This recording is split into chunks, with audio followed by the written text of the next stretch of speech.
عايز تصيط بلاش ترجع تعيط. نصيحتي للشباب الصغيرة بلاش تفكر ان انت تتهبس. الراجل اللي بيتهبس غبي. الراجل اللي بيتهبس غبي. الموضوع من بدايته قلة قيمة ونهايته قلة قيمة. الحبسة قلة قيمة.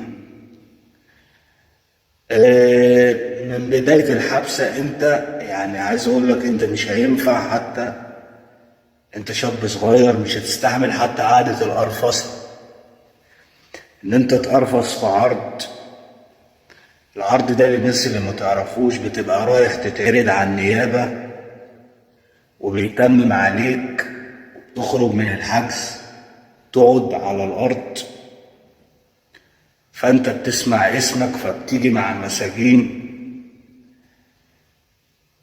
فبعد ما بيتمموا على العرض في شباب صغيرة بتبقى قاعدة. طبعا احنا كلنا عارفين قعدة القرفصة لما بتقعد على الأرض. انت لو مستجد انت مش هتستحمل القعدة دي غير دقيقتين بالظبط، رجليك هتستحملهم. بعد الدقيقتين انت ركبتك بتكلبش في بعض، مش هتعرف تقوم. بس راجل قوم. في يوم من الايام يعني شاب صغير كده خلاص رجليه وجعته في موضوع التمام بتاع العرض ده، رجليه وجعته فبيحاول يقوم يعدل رجليه مش قادر.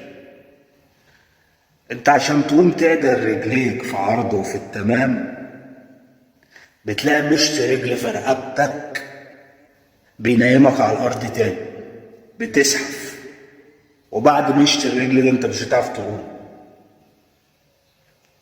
انا ليه بقول لك كده؟ عشان تخلي بالك الحبسة قلة قيمة.